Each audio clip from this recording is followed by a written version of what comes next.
Looky. Well, thank you, Desiree. but to answer your question, that's actually a really great question, and I never really thought about it until a friend asked me the same question a couple of months ago. Okay. So, in thinking back, I know I've been taking pictures ever since I was a little girl. Okay. And back then, of course, I primarily used a 35 millimeter camera. Okay. And my mother always took pictures of me throughout my childhood. Mm-hmm. And I believe that's what sparked my interest in photography early on. Wow. She's not a photographer, but I think just her always wanting to capture like moments, especially like, you know, birthdays and other events. Mm-hmm. She always made sure she had a camera. And I think, you know, when I saw a camera lying around, I thought to maybe pick it up and, you know, take some pictures. And as time went on, I realized that there are moments worth capturing outside of just special events. Right. Like, you know, going into a friend's birthday party, you'd be like, hey girl, can you take this picture real quick? You know what I'm saying? Yes. Yeah, and somehow, you know, I should have known that you were going to be like secretly a photographer outside of being a bomb psychologist, because like every time you took amazing pictures. And you know what's crazy is that I don't know why, but it seems like a lot of photographers don't actually like being photographed, and you kind of are on that same level. Like, why do you feel that way? Like, what is that about? I don't know. I'm just not a fan of being in front of the camera. I like being behind the scenes anyway. It might have a lot to do with me being an introvert as well. Okay. So that probably plays a big role in it. Right. But absolutely. I have to get in front of it sometimes. I think you do. I mean, I encourage you to do so. If it matters. Yeah. So tell me, how did you learn how to start like editing pictures, and why did you choose to mainly capture them using an Android phone? I learned how to edit mostly trial and error. Okay. Honestly, I didn't even realize photo editing was so common until I joined Instagram. And I didn't start dabbling in photo editing until about last year. Okay. So I don't use any of that fancy stuff like Adobe Photoshop or Adobe Lightroom. I found out about Snapseed on Instagram. It's a free photo editing app. Downloaded it, and I just started playing around with some of the settings, brightness, contrast. And I remember one time I was editing a photo, and somehow made a daytime photo look like a nighttime photo. Oh, and that's when I realized the power of photo editing and how to tweak images to, you know, how I want them to appear. But as you know, I'm a bit of a phone geek, and yes. I've always been an Android fan. Yeah, I remember. I feel like you had the first Android that was out, because I legit think so. Yeah. Okay. Mm-hmm. The G1. I actually still have it somewhere around here in case it's worth some money someday. But a few years ago, my point and shoot camera that I loved, it was a Fujifilm camera.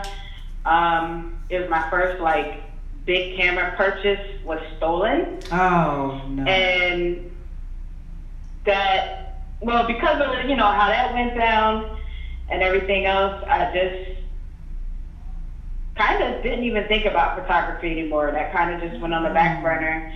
But, you know, Android phones, the cameras were improving, and so since I always had it, you know, in my pocketbook or right with me, I would just whip it out and take pictures. It was just easy. Didn't have to worry about lugging around a bag or anything like that.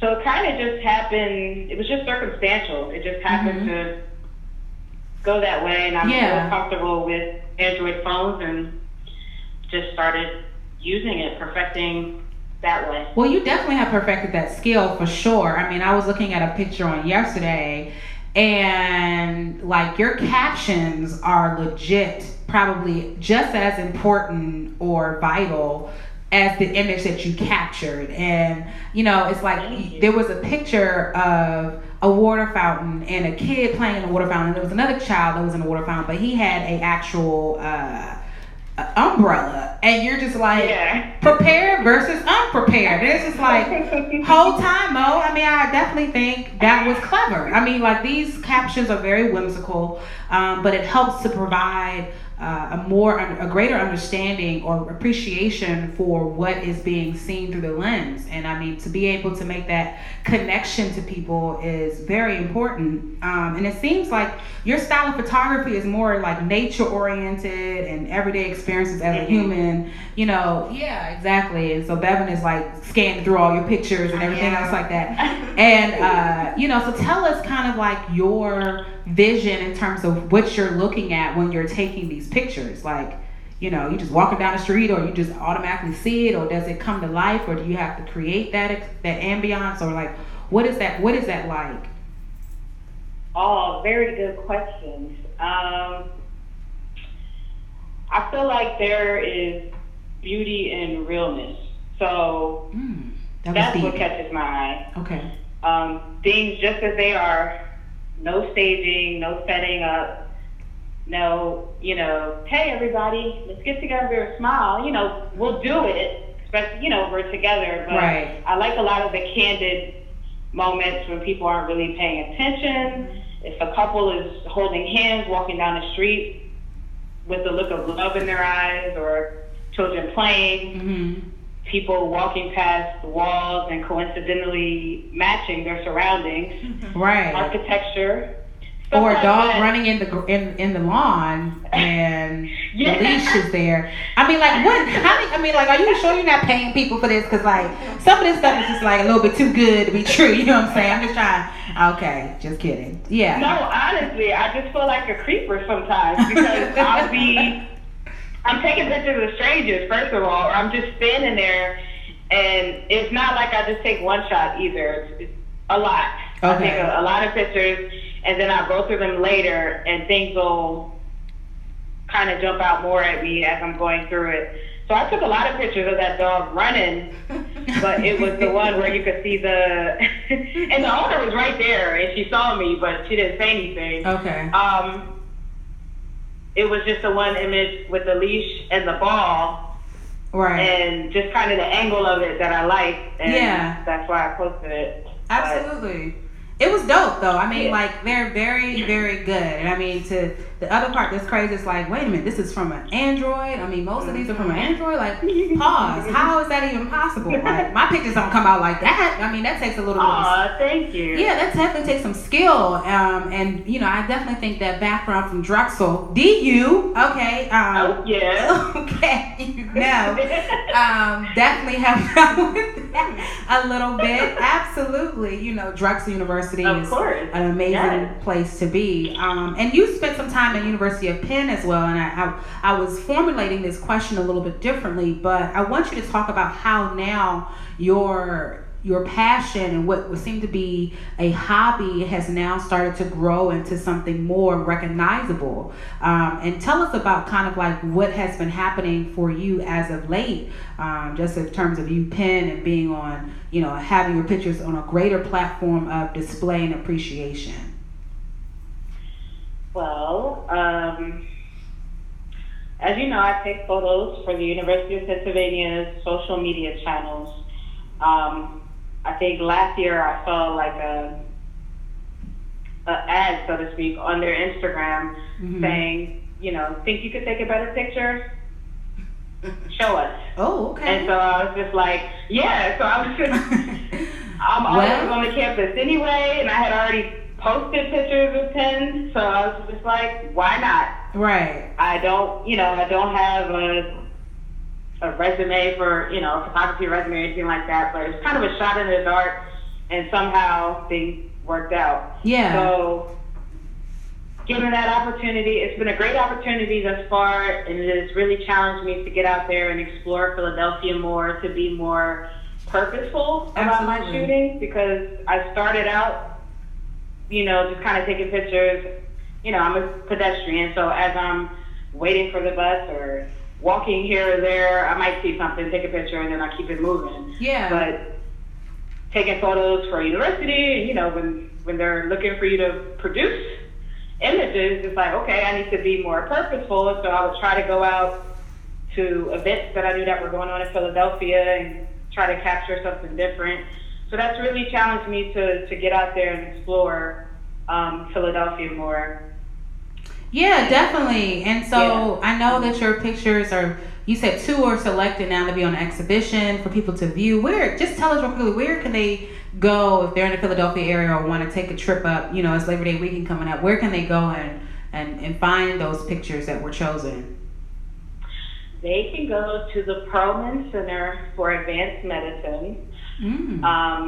It's on the first floor atrium. Okay.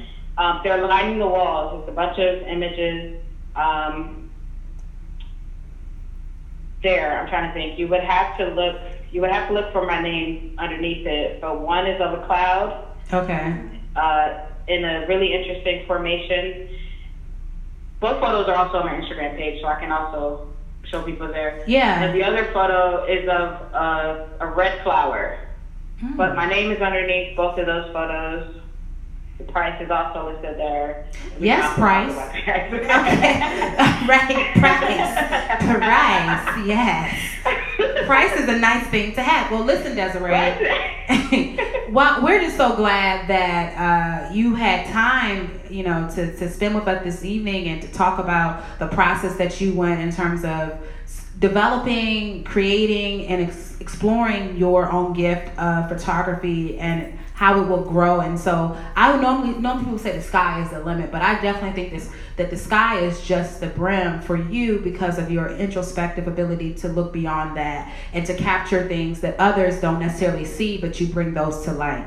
And so we definitely want to say congratulations to you for all of your successes, for sure. And you are definitely an I.A.G radio head now, and you'll definitely have to come on down to DC, person in color, you know. Yes. Yeah, and so definitely. I'll make it happen. That's what I'm talking about. I appreciate you, boo. So definitely, if you guys haven't had the opportunity to do so, by all means necessary, please go to Desirée's Instagram page. Again, that is D_smooth, and you can find everything there, all the beautiful pictures. You can actually go over to University of Penn's Instagram as well and go back a little ways and see some of her beautiful images that she was able to capture for everyone to see. And I would say just keep doing your thing. And keep on being independent, and we look forward to the many new things that are going to come from you. So thank you, Desiré. Thank you. Absolutely. My pleasure. Thank you so much for having me. Absolutely. All right, take care, hon. Okay.